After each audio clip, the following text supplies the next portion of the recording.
السلام عليكم ورحمة الله وبركاته. سو دhowaada dhammaan walaalaha ku xidhan channelka Saan Cusub. Walaalayaal mowduucan maanta wuxuu ku saabsan yahay hankaagu ha dhaafo xidigaha. Waa weedh aad iyo aad cajiib u ah oo u baahan in si wacan loo fiiriyo oo si wacan loo eego bal weedhaas waxay ka turjumayso. Walaalayaal hankaagu ha dhaafo xidigaha waxaan uga jeednaa yeelo han sare oo noqo qof hankiisa hagayo.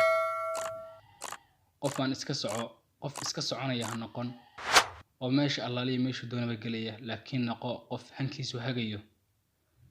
Walaalayaal waxa u baahan inaynu isweydiino su'aal oo ah sidee uga dhigi karaa hankayga mid xidigaha dhaafa. 4 qodob haddii aynu raacno waxaa 100% ah inaad ka dhigi karto hankaaga mid sare oo xidigaha dhaafa. Qodobka koobaad, yeelo doonis xoogan. Doonis dhaba yeelo.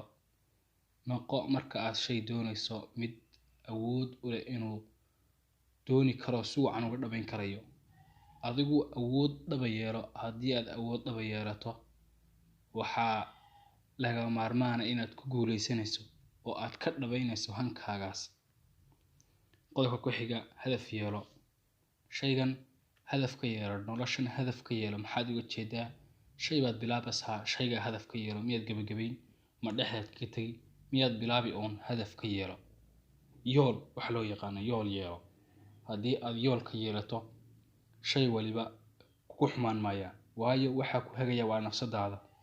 Haddii aad hadaf leedahay wax ku hor istaagaya ma jiraan. Khiyaaliga oo dhan waa iska tagsaa. Hadafku waa ciidanka ama waxa ugu horeeya aad u adeegsan karto wax kasta oo noloshaada adag ku ah oo aadan rabin. Qodobka ku xiga walaalayaal ee loo baahan yahay inaad samayso si uu u dhaafo hankaagu xidigaha. Akhri dadkii ka horeeyay qisastoodii, dadkii guuleystay, dadkii hankoodu dhaafay xidigaha, dadka meelaha sare gaadhay. Qodobka ku xiga walaalayaal waa inaad garataa meeshaad joogto iyo meesha ay ummadaadu joogto. Labadaa garo. Haddii aad garato meesha aad joogto waxaad isu qaadaysaa kor ayaad isu qaadaysaa, waayo waxaa tahay qof naftiisa garanaya. oo qof markuu naftiisa garanayo waa shayga ugu horeeya lagula taliyo qofka markuu wax samaynayo inuu qofku naftiisa garto. Naftaada hadaadan garan waxba ma samayn kartid. Ummadaadana gara meesha ay joogto si aad uga fikirto ummadaada, si aad u noqoto mid u raadiyo ummadaada mustaqbal fiican, adna aad raadsato mustaqbal fiican. Walaalayaal hanka sare waa wax aad iyo aad u muhiim ah, waana shayga qura ee qofka hagaya. Shaacir Carbeed ayaa wuxuu dhahaa idaa qaamarta fi sharafi almarumi falaa taqnac bima duna an-nujumi. Haddii aad u baahato inaad sharafta meesheeda wacan dhumbato aad gasho, ha ku qancin wax ka sokeeya xidigaha mooyaane.